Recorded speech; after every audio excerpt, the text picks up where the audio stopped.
La parole est à Madame Valérie Rabault. Madame la Présidente, vous avez la parole pour 15 minutes.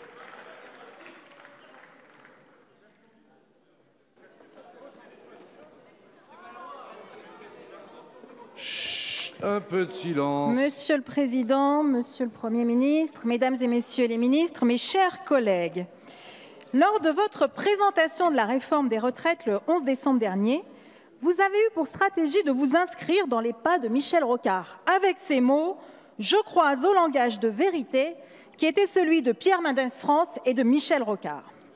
Quelques semaines plus tard, votre ministre des Solidarités et de la Santé indiquait partager la conviction de Michel Rocard selon laquelle, et je le cite, « Il n'y a pas de tâche plus fondamentale pour la société française que celle qui consiste à traiter de manière exemplaire la question des retraites. » Revendiquer l'héritage de Michel Rocard ne peut se faire que si l'on est fidèle à Michel Rocard. Sinon, il s'agit d'une récupération malhonnête. Je crains, Monsieur le Premier ministre, que vous ne soyez tombé sur cet écueil. Permettez-moi de revenir sur les 3 conseils qu'il donnait en conclusion de son introduction au Livre blanc en 1991. La première remarque est qu'une évolution de notre système de retraite ne relève pas d'une mesure unilatérale déterminée par un gouvernement. La confrontation des idées et des intérêts est nécessaire et légitime. Je rechercherai le plus large accord sur les données, les perspectives et les solutions. Fin de citation. Manifestement, vous n'avez pas mis en œuvre ce premier conseil, puisque le seul accord que vous avez obtenu est celui que vous avez obtenu avec vous-même et le MoDem, et qu'en l'état actuel, aucun syndicat, je pèse mes mots, aucun syndicat n'approuve votre réforme, pas même ceux qui portent depuis une décennie l'instauration d'un régime à points. Ainsi, votre réforme des retraites relève, comme le disait Michel Rocard, d'une mesure unilatérale déterminée par le gouvernement. Je poursuis avec le deuxième conseil de Michel Rocard. Je le cite encore. La deuxième remarque est que nous réduirons considérablement la portée du débat si nous en faisions un pur problème de financement et de l'équilibre des régimes. Fin de citation. Or, Monsieur le Premier ministre, toute la logique de votre réforme est celle de l'équilibre des régimes. Vous avez instauré une règle d'or pour parvenir à l'équilibre financier. Vous-même, vous avez dit, c'est cet impératif, et je vous cite, Monsieur le Premier ministre, d'équilibre du système de retraite qui est à l'origine de cette réforme. Vous l'avez indiqué le 11 janvier lorsque vous avez écrit aux partenaires sociaux. Enfin, son troisième conseil était le suivant. Je le cite encore. Au-delà même des choix que nous ferons collectivement pour conforter nos régimes de retraite par répartition, nous devons travailler à rendre notre société plus accueillante vis-à-vis de nos anciens. Je pense tout particulièrement à la prise en charge et à l'accompagnement de personnes âgées dépendantes. Fin de citation. Pour Michel Rocard, Monsieur le Premier ministre, une réforme d'ampleur des retraites ne peut se faire sans aborder sérieusement et financièrement la question de la dépendance. Cette question est totalement absente de votre réforme. Au final, Monsieur le Premier ministre, vous n'avez mis en œuvre aucun des 3 préceptes de sagesse, si bien que vous avez fracturé le pays et vous n'aviez aucun moyen autre que le 49.3 pour faire adopter votre réforme.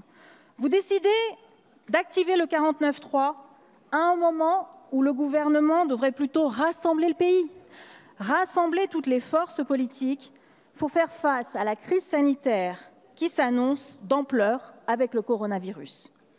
Je souhaite profiter de cette tribune pour exprimer ma reconnaissance et celle de mon groupe à l'égard de l'ensemble des personnels, soignants, hospitaliers, à l'égard de tous les acteurs du quotidien qui sont le ciment de notre système de santé, et ce, malgré les difficultés qu'ils subissent, et à l'égard des chercheurs pleinement mobilisés pour trouver médicaments et vaccins qui permettraient d'endiguer cette épidémie majeure.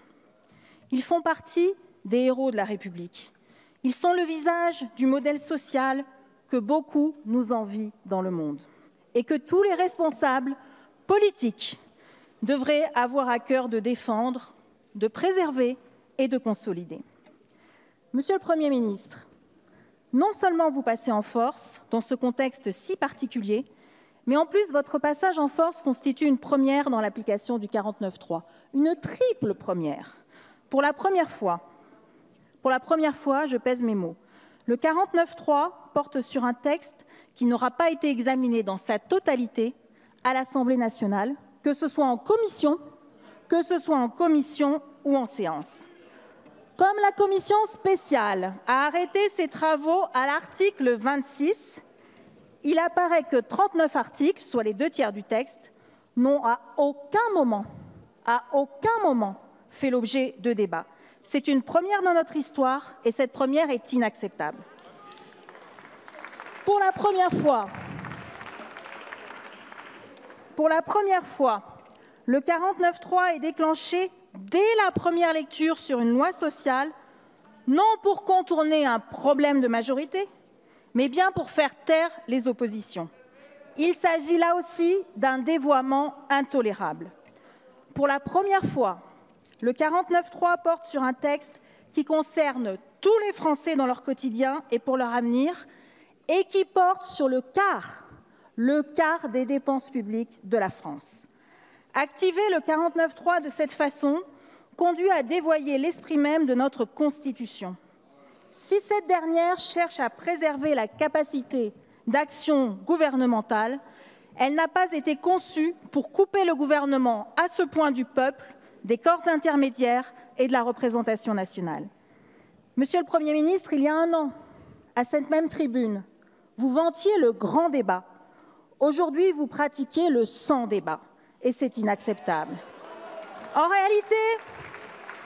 réalité, depuis que vous êtes en responsabilité, vous pratiquez le sans-débat sur toutes les réformes qui concernent le modèle social. À l'été 2017, c'est par des ordonnances que vous avez réformé le droit du travail, qui a conduit à affaiblir le dialogue social et à fragiliser la protection des salariés. Au milieu de l'été 2019, vous avez imposé la réforme de l'assurance chômage aux partenaires sociaux et à la représentation nationale via des décrets publiés par le gouvernement. Ces exemples montrent que sur toutes les questions sociales, et je pèse mes mots, vous agissez soit par décret, soit par ordonnance, soit par 49.3. Vous agissez d'autorité, sans les partenaires sociaux et parfois même contre eux-mêmes, sans écouter les voix du Parlement et même contre elles, sans écouter les aspirations de nos concitoyens et même contre eux. Parce que notre modèle social a été en grande partie fondé sur le consensus républicain du Conseil national de la résistance, il incombe à chaque gouvernement, quelle que soit sa couleur politique, de respecter cet héritage. Il est vrai que votre majorité ne se revendique d'aucun héritage. Elle aimerait faire croire que le nouveau monde, c'est partir de rien. Eh bien, je pense qu'il s'agit là d'une erreur coupable. Alors, Monsieur le Premier ministre, vouloir débattre, ce n'est pas faire de l'obstruction. Mon groupe a déposé 632 amendements, soit autant que votre majorité. Vous vous plaignez de la longueur des débats, mais vous les avez interrompus au bout de 13 jours. C'est oublier que vos prédécesseurs ont fait preuve de patience et de respect des oppositions. Ainsi, en 1983, sous la présidence de François Mitterrand, le débat sur la presse a duré 2 mois, en séance, en plus de la commission. Ainsi, en 2006, sous la présidence de Jacques Chirac, le débat sur la privatisation de GDF a duré plus d'1 mois. Il y a dans notre société des sujets qui nécessitent du temps et qui méritent du temps. Vouloir réformer en 15 jours la retraite de tous les Français, qu'ils soient cheminots, avocats, professeurs, infirmiers, pompiers, agriculteurs, relève au mieux d'un amateurisme coupable, au pire d'une intention volontaire d'abîmer durablement notre système social. Non seulement vous avez mis fin au débat pendant les 13 jours de séance, mais vous avez esquivé le débat en ne répondant à aucune de nos interrogations, qui sont pourtant légitimes, puisque la réforme est d'une telle ampleur. Comment pouvez-vous parler de justice sociale quand, pour la première fois dans l'histoire de notre pays, Le malus, qui s'applique quand on ne respecte pas toutes les conditions pour obtenir sa retraite à taux plein, sera calculé uniquement en fonction de l'âge réel de départ à la retraite et non de la durée de cotisation. Avec votre nouveau système, prenons le cas d'un ouvrier qui commence à travailler à 20 ans, qui cotise 43 ans, c'est-à-dire la durée actuelle de cotisation, qui part donc à 63 ans à la retraite. Comme vous avez un âge d'équilibre à 65 ans, cet ouvrier aura 10% de malus ou de décote sur sa retraite, et ce, toutes les années de sa retraite, pas uniquement au moment de la liquidation. Dans le même cas, le cadre qui a eu l'occasion, la chance de pouvoir faire des études, qui commence à travailler à 24 ans, qui cotise la même durée, soit 43 ans, et qui donc part à la retraite à 67 ans, aura, mes chers collègues, 10% de bonus. Où est la justice sociale, Monsieur le Premier ministre? Il faudra que vous nous le disiez. Comment pouvez-vous parler de justice sociale quand les chômeurs non indemnisés ne pourront plus, dans votre nouveau système, acquérir de droits à la retraite alors qu'ils le peuvent aujourd'hui? Comment parler de justice sociale quand de surcroît ces périodes de chômage non indemnisées seront prises en compte dans le calcul de la retraite alors qu'aujourd'hui elles sont mises de côté puisqu'on calcule la retraite sur la base des 25 meilleures années? Comment pouvez-vous parler de justice sociale, Monsieur le Premier ministre, quand une femme salariée du privé qui a un enfant, qui commence à travailler à 22 ans et qui envisage à partir à la retraite à 63 ans à taux plein comme elle le peut aujourd'hui, devra, si elle part à 63 ans, subir une décote de 5%. Monsieur le Premier ministre, comment pouvez-vous parler de justice sociale pour les agriculteurs qui ont cru en votre promesse de revalorisation des retraites agricoles alors que les 1,3 million d'agriculteurs aujourd'hui à la retraite n'auront rien du tout? Enfin, comment pouvez-vous parler de justice sociale quand la valeur du point sera amenée à évoluer selon un indicateur que personne ne connaît? Monsieur le Premier ministre, tous ces exemples démontrent une seule chose: votre tentative de passer sous silence les effets réels de votre réforme. Au mieux, parce que peut-être vous ne connaissez pas tous ces effets. Au pire, parce que peut-être vous voulez les cacher. Dans les deux cas, quelle que soit la raison, c'est antidémocratique. C'est pour cela que mon groupe a décidé d'utiliser la possibilité qui lui est accordée chaque année de déclencher une commission d'enquête parlementaire. Cette commission dure 6 mois. Elle permet d'auditionner sous serment l'ensemble des responsables politiques et administratifs de notre pays. Elle permet aussi de faire des saisies sur pièce et sur place. Elle est l'un des outils qui permettent aux parlementaires d'exercer leur droit constitutionnel de contrôle de l'action du gouvernement. Entraver l'exercice d'un tel droit constituerait une atteinte profonde aux droits du Parlement.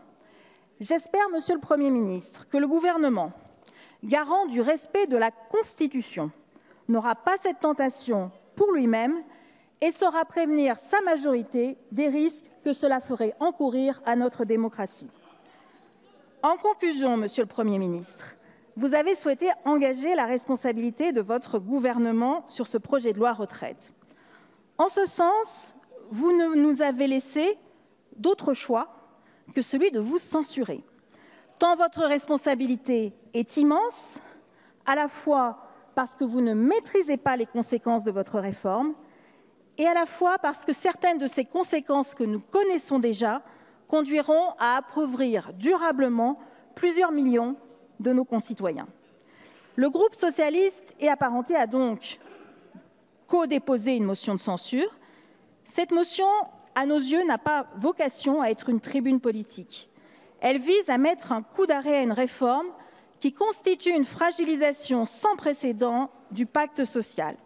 C'est pourquoi, mes chers collègues, je vous invite à voter la motion de censure que nous avons déposée. À défaut, nul doute que lors des prochaines élections, les Français vous contraignent à en tirer les conséquences. Je vous remercie.